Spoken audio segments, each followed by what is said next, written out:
I do understand there's a lot of people that don't like Angel Reese. And because she is good and she is aware of how talented that she is. Yeah. And she's a competitor. Obviously, all of her teammates came out to defend her. They did. I want to shout out Van because it's going to get buried in this. But Van Lith, before the game, when they were talking about just how players, especially black players, black women, get treated in the media, that was some real allyship of her just stepping up for her teammates and using her platform to be like, hey, if I say something, y'all not gonna look at me the same way as if Angel Reese says it.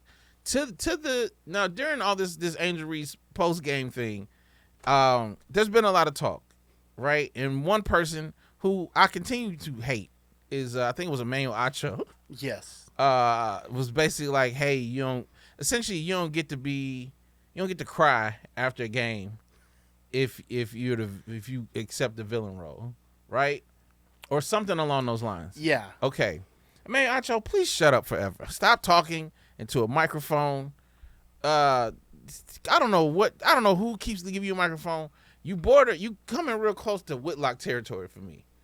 Oh, he's always dancing. Yeah. On that line. Yeah, and because you keep dancing, you'll never be as big as Whitlock. But you keep dancing. So yeah, he burns a lot more calories. I just want to say this though. To that point, I wish that she wouldn't have said what she said when she said it. Okay. Because I do think there's validity in what she said.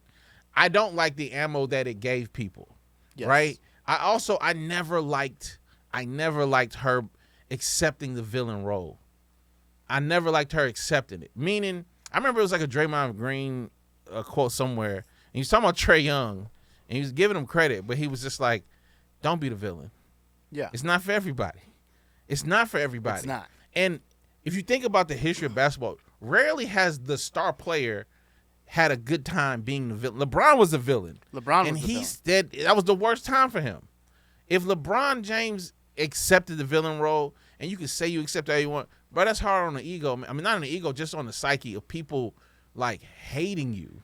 Yeah, I also think the term villain is thrown around way too much. Sure. In sports.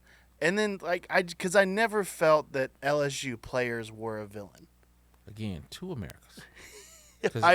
Your cousins, boy, they could not. They was waiting on her downfall. Well, my cousins weren't watching. Well, that's so. Some of your cousins. I do think it's very interesting. And look, I think that if you want to say they accepted the villain role, good for them for having fun with it. She said it. That's what I'm saying. And so I mean, before the game, to put a crown on your own bench. But she does it every game. Right. But that's what I'm saying is that people who would complain about women's sports, one of the things that I'm sure they would complain about is no personalities. That's one thing we complain about with men's college basketball. I wish more of these dudes would come out and be like, hey, by the way, I'm a villain. Yeah. And they're the ones, and this is what's so like the guy for Purdue that spent his entire time crying about all the coaches that overlooked him. And I'm like, look, man, that's great, and that's a great story, but, I kind of want you to be a jerk to somebody. Just to have a little bit more fun. You think so?